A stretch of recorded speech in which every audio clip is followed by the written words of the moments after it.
அனைவருக்கும் வணக்கம். தமிழர் மரபு கழகத்திலிருந்து நான் வெங்கடேசன். இன்னைக்கு பார்த்தீங்கன்னா சிலம்பத்தை பற்றி ஒரு சின்ன ஒரு தகவல் ஒன்று செய்முறையாக செஞ்சு காட்ட போகிறோம். போர் சிலம்பம் அப்படின்னு சொல்லி நிறைய இடத்துல சொல்கிறாங்க. அங்கே செய்கிற சண்டை எல்லாமே எப்படின்னா பாடமுறைகளாக தான் இருக்கும். பார்த்தீங்கன்னா இந்த பாடம் அந்த பாடம் எங்களுக்கு வந்து இத்தனை பாடம் தெரியும், 10 பாடம் 20 பாடம் அப்படின்னு நிறைய இடத்துல வந்து பாடமுறைகள் தான் அதிகமாக இருக்கும்.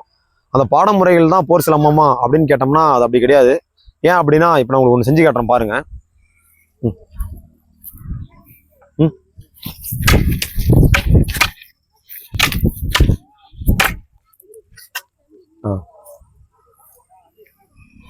இப்போ பார்த்தீங்கன்னா இப்போ நாங்கள் ஒன்று செஞ்சு காட்டியிருப்போம். இப்போ ஒரு பாடம் ஒன்று செஞ்சுருப்போம், பார்த்துருப்பீங்க. இது வந்து நாங்கள் சொல்லிட்டு செஞ்சது. இந்த அடி வரப்போகுது, நான் இங்கே அடிக்க போகிறேன், நீ கட்டு, நான் இந்த அடி தான் வரப்போகுதுன்னு அவருக்கும் தெரியும், நான் என்ன அடிக்க போகிறேன்றது எனக்கும் தெரியும். இது திட்டமிட்டு முன்கூட்டியே நாங்கள் பயிற்சி பண்ண ஒரு பாடம்.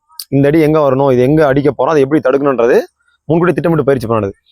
இது தற்காப்பு கலைன்னு கேட்டால் இது பயிற்சிக்காக உண்டானது. ஆனால் இது தற்காப்பு கலை கிடையாது. நிறைய பேர் என்ன பண்ணுறாங்கன்னா இந்த பாடமுறைகள் மட்டுமே பயிற்சி பண்ணிக்கிட்டு இதுதான் சிலம்பத்தில் வந்து தற்காப்பு கலை, இது கற்றுக்கிட்டா போதும், நம்ம வந்து சண்டை செய்யலாம், இல்லை ஒரு தற்காத்துக்கலாம்னு சொல்லி நினைக்கிறாங்க. அது அப்படி கிடையாது. இப்போ உண்மையான சண்டை எந்த வடிவில் இருக்கணும் ஒரு சின்ன ஒரு எடுத்துக்காட்டு, ஒரு சின்ன ஒரு முன்மாதிரியை செஞ்சு காட்டுறோம் பாருங்கள் எப்படின்ட்டு. இப்போ நாங்கள் நிற்கிறோம். பார்த்தீங்கன்னா இந்த சண்டையில் வந்து நாங்கள் கிட்ட போகவே முடியாது. ஏன்னா கிட்ட போனாலே அவர் நம்மளை அடிப்பார் இல்லைங்களா. நம்ம முன்ன செஞ்ச மாதிரி இவ்வளோ கிட்ட நின்றுட்டு இப்படி அடிக்கலாம் முடியாது. ஏன்னா கிட்ட போனாலே அவருக்கு தெரியும் நம்ம கிட்ட வந்துட்டேன்னு சொல்லி அவர் என்னை தாக்க தான் நினைப்பார். அதனால் நம்ம எப்பயும் விலகி தான் நிற்கணும். இந்த சண்டை எப்படி இருக்குன்னு பாருங்கள் ஃபஸ்ட்டு. சின்ன ஒரு இதுமாக செஞ்சு காட்டுறோம். இதில் வந்து எந்த ஒரு திட்டமிடலுமே கிடையாது.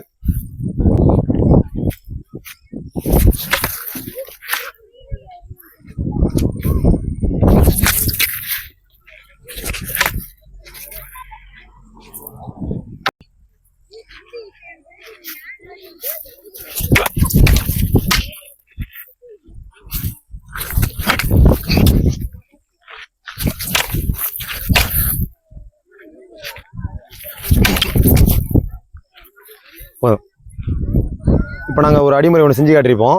இது வந்து திட்டமிடப்படாமல் செஞ்சது. நான் என்ன அடிக்க போகிறேன்றது இவருக்கு தெரியாது, இவர் என்ன அடிக்க போகிறான்றது எனக்கு தெரியாது. இது மேலே அடிபட்டுருச்சுன்னா கண்டிப்பாக அதுக்கான பாதிப்புகள் ஏற்படும்.